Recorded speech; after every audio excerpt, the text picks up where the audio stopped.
Hello, this is teachsmith or Dan Smith now that I'm on summer holidays, and I'd just really like to talk to you today about The Girl with All the Gifts by M.R. Carey. This was recommended to me by a colleague at work. She's a maths teacher, a fantastic maths teacher by the way. She's also an avid reader. She previously recommended The Night Circus to me, which is a review that I've done, and I really enjoyed that. I loved it. So I thought, this is a reliable source of book recommendations, so let's give this a go. And I'm really glad she recommended it to me. Now, just before I get into that, I also have just recently reviewed Long Way Down. Please do check out that review as well, because I absolutely love that also. The Girl with All the Gifts, it's essentially sort of a post-apocalyptic book. It's about zombies, but it's very much a kind of sophisticated, powerful look at the implications of this. And it's not kind of your, Night of the Living Dead zombies. We're more talking about kind of 28 Days Later, very terrifying sort of thing. But even more than that, it's sort of somewhere between 28 Days Later and Walking Dead, but even more than that.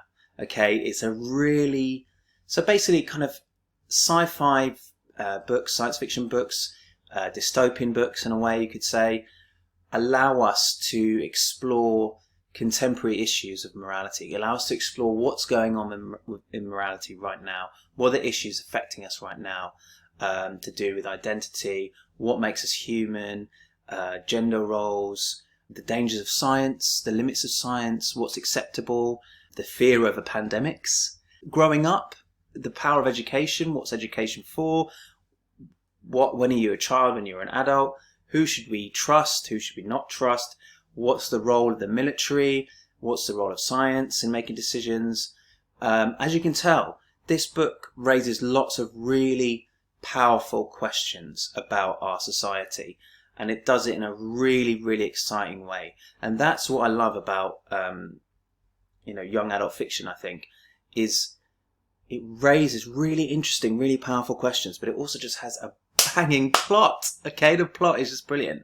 It's gripping, it's exciting, it's bloody, it's dangerous, it's not predictable, it's an unpredictable plot, it's shocking, it is gruesome. Okay, be careful. You'll probably read it and think I'm a wimp, which I kind of am a little bit, but it pulls no punches, and it's just really enjoyable to read. But on top of that enjoyment, sophisticated exploration of ideas. What makes us human? What makes a society? What makes a culture? What needs to be preserved and what needs to be gotten rid of? Where do our priorities lie? And how would you react? How would you react in a genuinely terrifying post-apocalyptic situation? I want to talk more about what literature is and how the best literature is both exciting, thrilling, or intriguing, entertaining, but also causes you to think about these things.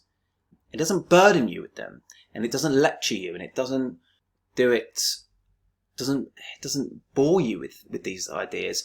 You're coaxed, you're encouraged, you're provoked into thinking about these things. And that's what excites me. So that is The Girl with All the Gifts by M.R. Carey. Just read the review from Joss Whedon. So surprising, so warm, and yet so chilling, as fresh as it is terrifying. Thank you very much for watching. Please give this a read. Again, violence warning. And if you've enjoyed this video, please like and subscribe. This has been Teach Smith. Thank you very much for watching.